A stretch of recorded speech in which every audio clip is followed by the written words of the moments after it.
right. Welcome to Chat and Chat, where we discuss everything mental health related and the challenges that come just with life. I'm your host, Zainab, and today we're talking about back to school, stress for both students and parents.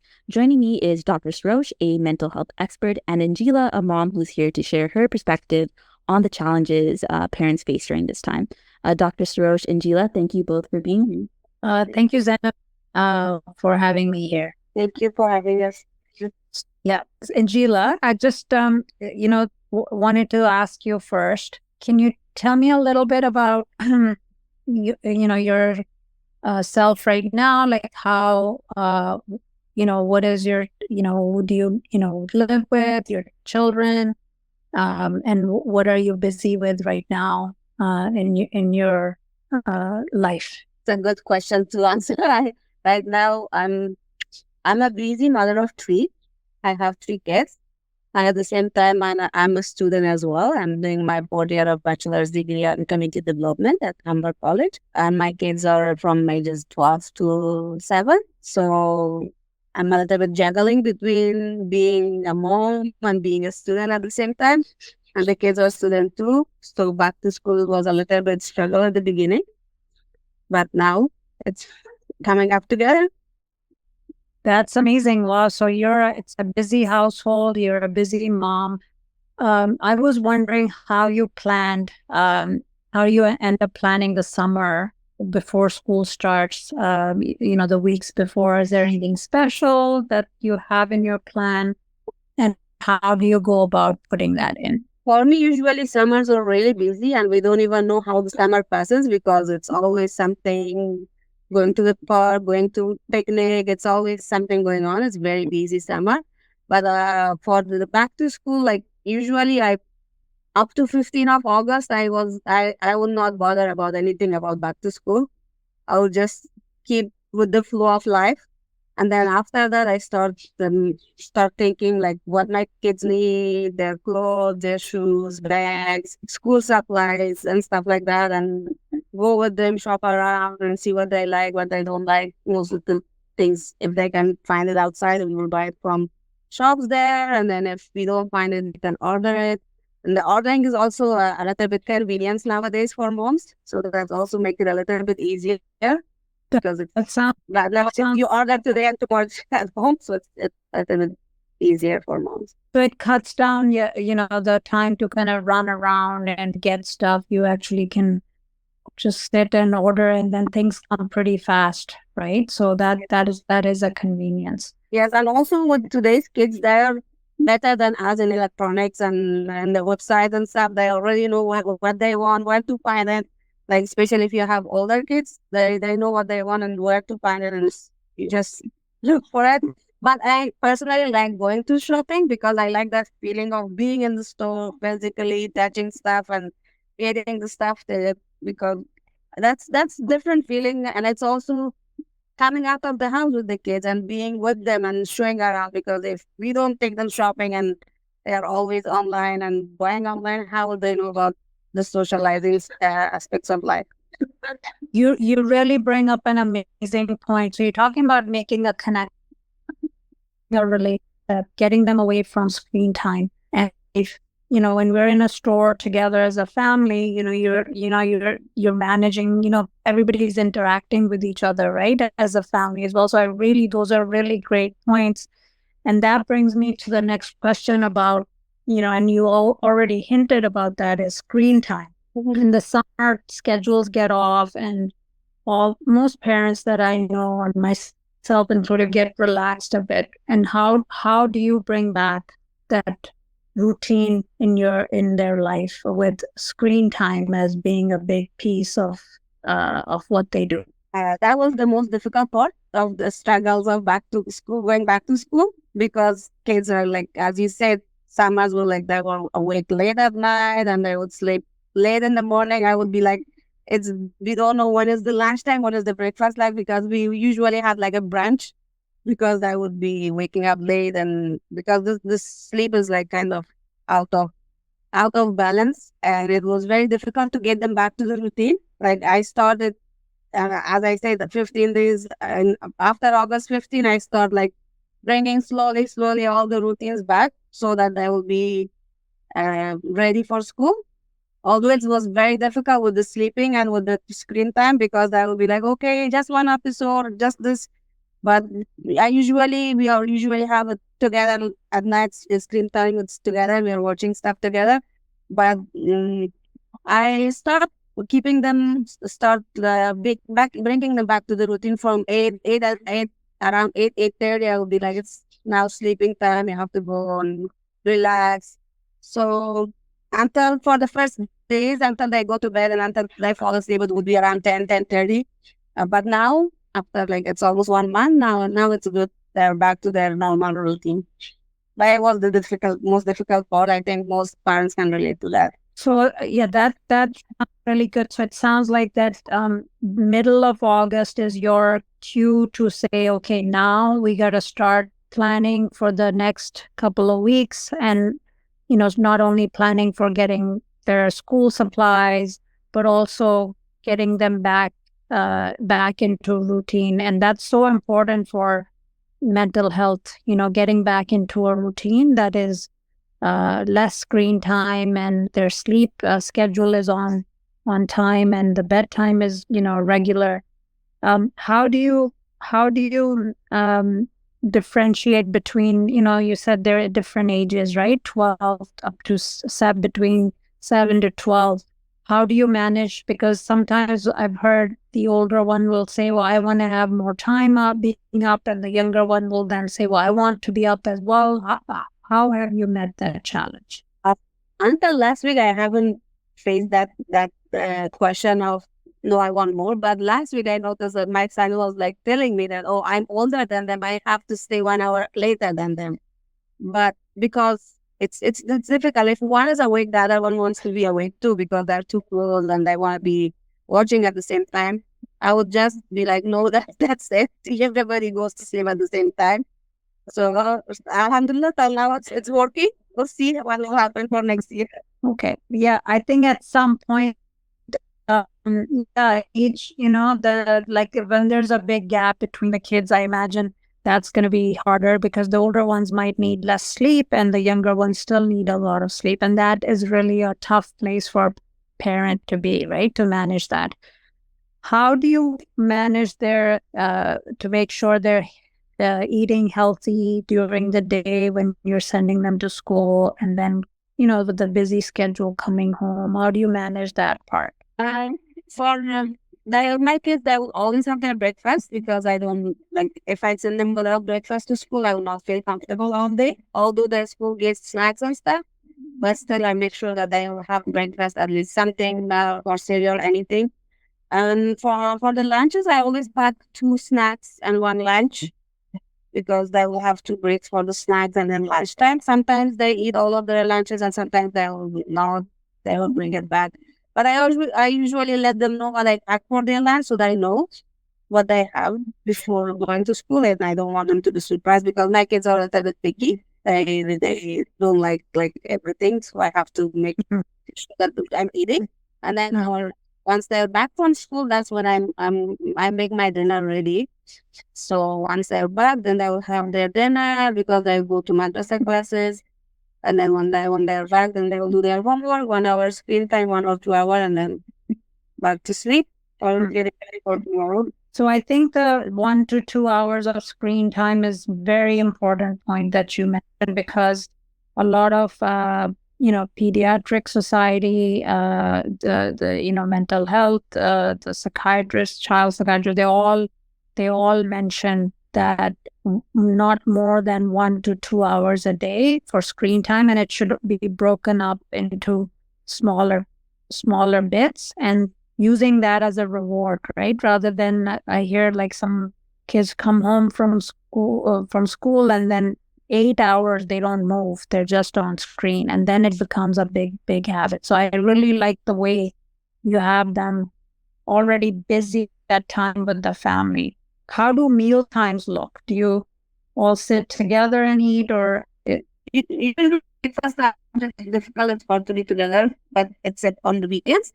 But usually for the dinner time, we all having dinner together as a family. that's the one, like, you can ask questions, you can get to know what's happening in school. Sometimes if something is happening in school and they really want to tell you, they'll come at school.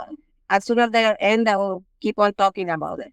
And sometimes you can feel that there's something and they're not telling you. So it's good time to like have conversation over the dinner and have a family time. So dinners are usually we are having dinner together.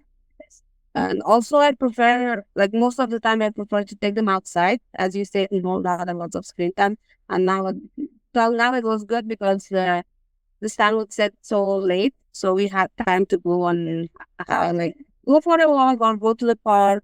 Or sometimes I would just go and in front of the building and play with their friends. I don't mind to send them in front of the building to play with their friends rather than sitting at home. And that's a good thing because I can monitor them from my balcony and see what they're doing if I'm not with them.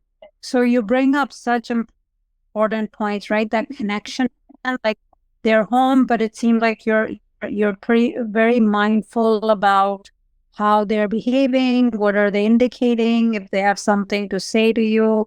And it seems like you're making time for them, not in a very obvious way, but knowing that, oh, dinner time is one opportunity. And if they seem like they really want to say something to you right away, that it's urgent for them and you want to make time. So these are such important things because that's how parents can keep up with what their children are struggling with, right? And so it sounds very very simple, but it's actually not easy to do. And what you're doing, I really like that you're kind of always knowing that these are the things and these just coming automatically, but it is hard to practice that as a parent, I imagine. What are the ways do you engage with the school? Because I remember, when my child was younger, a lot of communication from school would come, and having 3 children close in age, you get so much communication and so much stuff, and the teacher may want to talk to you. How do you manage that piece? I'm a person like when my kids are at school, like whenever I get an email or something, as soon as the notification comes and I see that that's from school, that's one my priority is to go and check what's going on. Because sometimes some stuff happens at school, and if you don't check the email and stuff and don't keep up with the communication, and the kids will miss have maybe some of the opportunities that come up to sign up for a program, to join a team, or maybe sometimes they haven't done their homework. So these are the important parts to not to ignore what messages are coming from school, because the communication between the teachers and the parents are the crucial part of kids' life, because I feel like from morning till 3 o'clock the kids are at school with the teacher. They all, some of the stuff that the kids doesn't do at home, they might act up at school, and they might do something that we don't know. And if you have good communication and good relationship, or good build a good, I would say good communication between the teachers and the parents, that's the key to know what's going on, because sometimes it's hard to know, especially when they're teenagers, and it's a difficult time, and it's crucial for their lives to for the parents and be engaged in what's going on. It's for their development. It's very important. I really think, the important part that you're bringing up is not only you're looking up for a connection and relationship between you and your child, you're also kind of looking at your child's connection and relationship with their teachers, and also making a connection with their teachers, and being very, ready for whatever communication is coming, not delaying it, because then the pressure becomes on the child, right? The mom didn't sign this, or this didn't come, or I missed on a field trip, or some, trip they were taking because papers didn't get signed, right? So it's unlike you set aside time to look at those papers and emails and whatever needs signing, and then so that keep the stress down for your children.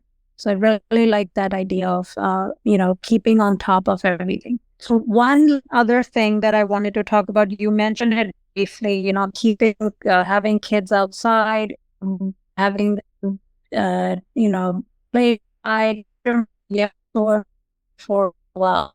How do you get, in the winter months so that I usually try to look for some recreation programs that's in the community to see if it's the scheduling and the timing and also the age. Because I have 3 kids and I cannot schedule them in 3 different times. I mostly look at the program that fits all 3 of them. And let's God, I know that this program is good. I will get benefit from it. I will register them to those programs, and that's how I get them engaged. And they will be engaged in the community as well. And then I will have their exercise and socializing time too. For example, right now I register on 3 of them for swimming and for gymnastics, which is once a week. But even once a week is it's good for them to go out and have the opportunity. absolutely. And for the final part of what I wanted to ask is, how do you keep, we know that children's mental health is so much connected to their parents' mental health. And so how do you manage your own stress, and your own, keep your own mental health steady? If you can say a little bit about that. This is being a parent and being a student. It's a little bit hard and tough on me. Sometimes I would, to be honest, sometimes it's hard. I cannot say that, oh no, I'm 100% controlling my mental health. No, if I see that I'm going out of control and my mental health is draining, I will just go for a walk or take a me time, and I do something that I like. I'll go for shopping or call a friend, go with them outside to well, to regenerate myself, to bring everything back. Or that's usually what I do. Or maybe I will watch a movie that I like. Yeah. Those are, I'll just tell them that it's my time. You guys go on. I want to watch this movie alone, and it's my time. And I'll just watch a movie or a TV show that I like. So just A lot of what you're saying is like mindfulness, right? You're mindful about what your children need. You're mindful about, it's not about being perfect. It's about being aware and mindful. Okay, now I'm beginning to not do so well. I'm gonna, I don't feel good. I'm gonna get upset, or I'm too stressed out. I need a break.